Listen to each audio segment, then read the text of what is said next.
to Munda Makeover. We have traveled all over Zambia to find hardworking farmers. We want to share their success stories, And where there are challenges, we will bring experts to help them gain the extra knowledge they need. so they can adapt and make their farms more productive even while the climate changes We want to support them to get better yields. and increase their income. We will see how farmers from across the country can benefit from our experts' advice. While also learning from each other in so many ways. Join us on these journeys and share in the farmers' experiences as they improve their farms. On Munda Makeover!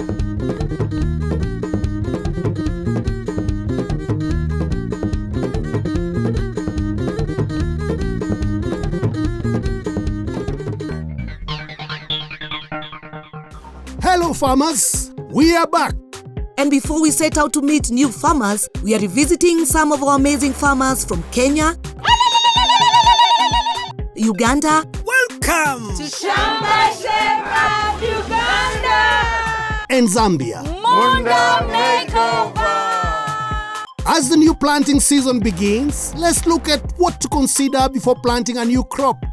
and how to adjust to the changing climate.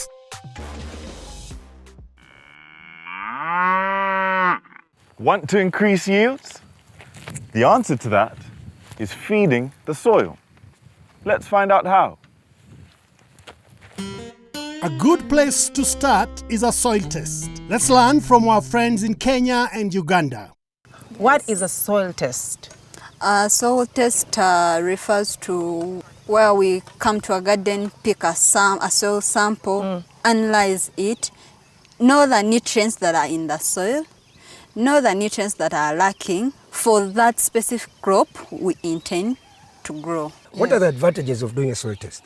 If you do soil testing, you're sure of the nutrient status in the soil, you're sure the crop you're going to plant will give you good results at the end because you know what to do throughout the season. Okay. Yes. To collect the soil samples, you will need a soil auger or panga and a bucket. Starting from the edge of the field, dig out a sample from at least 30 centimeters under the soil surface. Put in the bucket. Then, moving in a zigzag pattern across the field, dig out and collect 12 to 15 samples. Mix the samples thoroughly in the bucket. Then scoop a sample using the soil cup and start to analyze. Once this process is done, wait for 10 minutes and the results will be ready. Remember, the soil test can also be done in the lab. What can you tell us about the results? Your soil has stated that it can support potatoes, it can support beans, it can support grains, and at the same time it can support vegetables. Then after that, to the soil fertility table, which has stated that your pH is good, it's slightly acidic because it has 6.38. The organic carbon you have put manure, and the total nitrogen in your farm is adequate, total phosphorus is adequate, potassium is high. With this soil fertility table, it can now generate a good report that tells you which kind of fertilizer to use to maintain your crop till growth. The soil pH is affected by how we use our land. Soil erosion and excessive use of the wrong fertilizers may affect the fertility of your soil. So, according to the soil test, Mama's Shamba needs 50 kilograms of lime and 129 kilograms of well-decomposed manure. Then, at planting, she should add 50 kilograms of fertilizer that is rich in phosphorus, like NPK 23230, to help with root formation. Then, after 6 weeks, she will need to top dress with 17 kilograms of urea. Make sense? Let's break it down.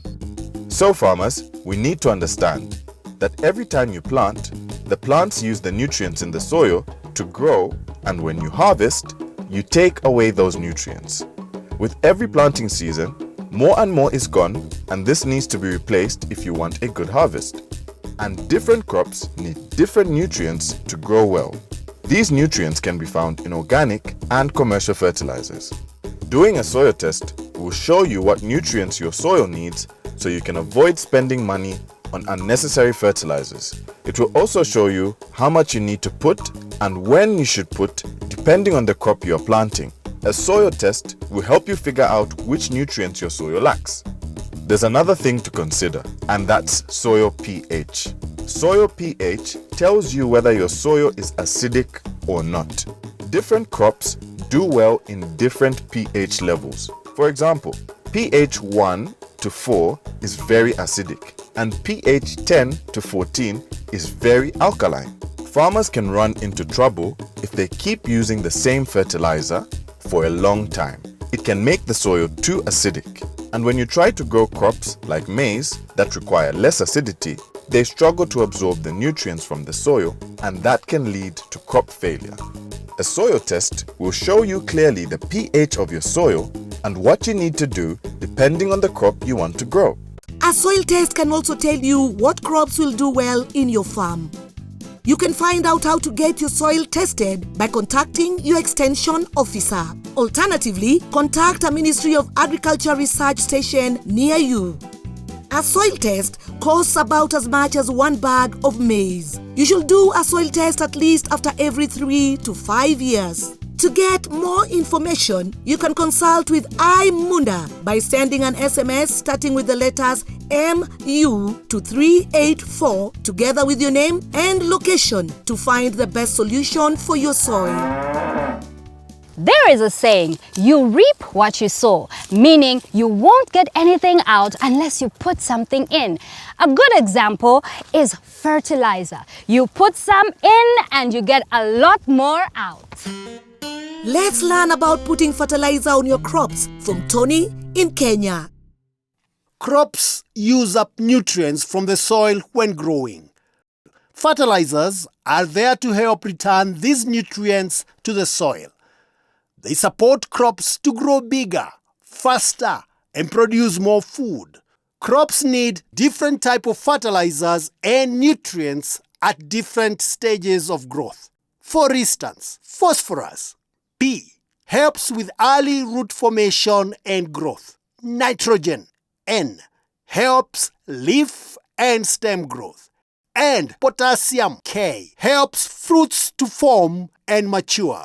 Do a soil test on your shamba, as this will tell you what nutrients your soil has or is lacking, and it will advise on which fertilizer to use for the crops you want to grow. What are the basic principles that a farmer should know? The 4R principles for a farmer is the right source of fertilizer, the right time to apply the fertilizer, the right rate to apply, and the right place to place the fertilizer. The first of the 4 R's is the right source. Why is the source important? The source is important because you have to see the composition of the nitrogen, phosphorus, and potassium, and also if your fertilizer is certified. The second of the 4 R's is the right time. So, which are the best times for a farmer to use fertilizer and how? During planting, you plant with the fertilizer, and then during top dressing, depending on the variety, other plants take like 45 days, then you top dress. Fertilizer needs to be applied during planting to help the crop to germinate well. A top dressing fertilizer is applied after planting at different times according to the type of crop. Now, the third R, the right rate. Francis, yes. When you're applying fertilizer, how much do you use? Just apply. Just get fertilizer and just... Yes. Francis needs to use the right amount of fertilizer based on the soil test. Using too little will reduce his yield. And using too much will cost him more money, which is bad for business. And now for the final R, the right place. Where should the fertilizer be placed on a plant? It depends which fertilizer it is. Organic fertilizer doesn't have a burning effect, doesn't have a scorching effect than the synthetic fertilizer, then it will burn your plants. When planting, inorganic fertilizer must be first mixed with compost or manure. Then add some topsoil and place the seed on top. If you're using organic fertilizer, the seed can go straight on top. Francis's leafy vegetable crop needs top dressing. He's using organic fertilizer which can be placed directly on the plant. If you're using inorganic fertilizer, it must be placed 10 to 15 centimeters away so that it does not burn the crop. Remember that the benefits of fertilizer will only last for 1 or 2 seasons. So, it's good to add manure to your soil when planting, as this helps boost soil fertility and improve the quality and health of your soil over time, thereby reducing the need for fertilizer. Manure has a mix of nutrients which slowly enter the soil over time. We need to learn how to do proper composting so as to get the best fertilizer for our soils. For this, we have Flora Aguera from GIZ Pro Soil Project. What do you use in your shamba when planting? I normally use fertilizer, DAP, for planting. Have you ever used compost?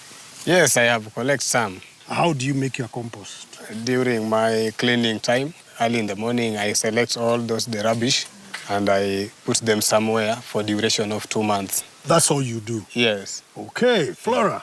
Yes. Is that compost? No, basically that is farmyard manure, which is just collecting of materials that decompose or don't decompose and put together. That is different from what we call compost. Okay, what is compost? Compost is organic fertilizer that is made using different materials that have been carefully selected to provide the required nutrients in the soil for plant growth. Every material that is selected will either provide nitrogen, phosphorus, or potassium that are very key minerals or nutrients that plants require for their growth.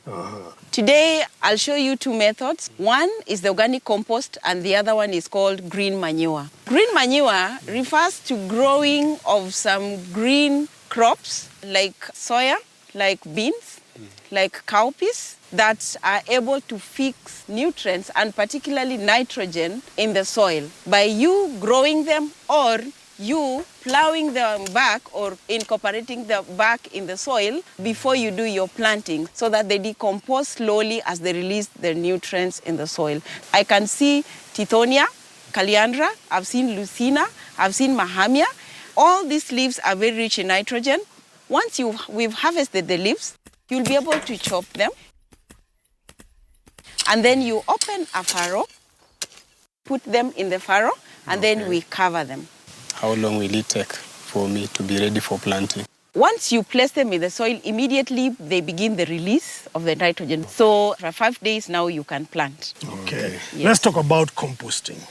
Converting or recycling of all the organic waste in the farm. So in the first step, you look at the site where to put compost. Even when it rains, your compost will not be washed away. Secondly, near a shed. Then measure an area of 1 meter length and width. As a start, you loosen the ground. Why? So that your materials will be in contact with the microorganisms already on the ground so that they don't have to struggle to come. Because remember, the process is basically going to be a decomposition process from the microorganisms.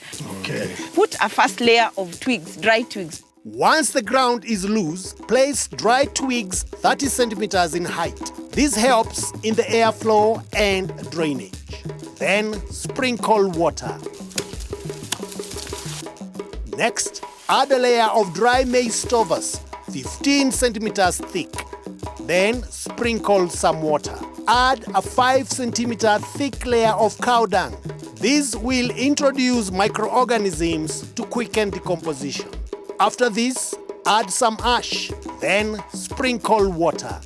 Ash will add phosphorus. Next, add a layer of green matter 15 to 20 centimeters thick. This will add nitrogen. If available, add eggshells and another layer of ash. This add calcium. Add a 10 centimeter thick layer of topsoil or decomposed manure. This gives the microorganisms a good environment. Sprinkle water. Repeat this layering, but without adding the dry twigs, until the compost is about 1.5 meters high. Once there, add some dry grass to cover. Then finally, you'll have to be monitoring and checking whether this compost is ready. And our thermometer in the farm, we are going to use a stick. Okay? That we are going to drive through diagonally to cut through the layers. You'll be checking this on a daily basis. Now, if you draw your stick, if you find it hot, it means that decomposition is taking place. They are also alive and working. If you find that thermometer stick cold, it means the temperatures are not favorable. You'll have to sprinkle water. Then for 3 weeks, when you draw the stick, you will notice that it will have some white substances on it. It's telling you the layer that you organized is already decomposed. Please turn. Making a second chamber next to your compost will make the turning easier. We are going to turn this compost, and you're going to start from the top until the bottom, turning it completely. Then you drive in again the sticks. So again, after 3 weeks, you will turn. After 2 turnings, your compost, if you check the stick, it will be cold. There'll be no white substance, and you'll realize that decomposition is finished, and you'll have a dark with no smell, with no signs of any leftovers of the materials. And if you smell it, it will be fresh, earthly smell. Wow. And your compost will be ready for use. Wow. Let's have a look at the weather. Welcome to Munda Make Over Weather and Farming News for Zambia. Today we are going to look at Zambia's seasonal weather forecast for 2025-2026 season. Generally, we expect rains to range from normal to above normal in various regions into the months of December to February, with breaks of dry spells likely from time to time. On the start and end dates, let's take a closer look at when the rains will begin and end in different parts of the country. As shown on the map, the 5 provinces of Western, Northwestern, Copperbelt, Luapula and Northern provinces will start to receive rains from this October. However, most of the other 5 remaining regions, particularly the Southern, Central, Lusaka, Eastern and Mushinga provinces, are likely to start receiving rains in November. We expect delays on the start dates of rains, with the rains likely to start in December on a number of districts like Sinazongwe, Gwembe, Siavonga, Chirundu, Kabwe, Luangwa, Rufunza, Chisamba, Luano, Chitambo, Luvushimanda, Mpika, Chasefu, Chama, Chinsali, Isoka, Mafinga, and Nakonde. These rains are likely to continue until around mid-March in most southern regions of Zambia, especially in Western, Southern, Central, and Lusaka provinces. However, the rains are likely to end in mid-April in most of the northern regions of Zambia, including Western, Copperbelt, Luapula, Northern Mushinga, and Eastern provinces.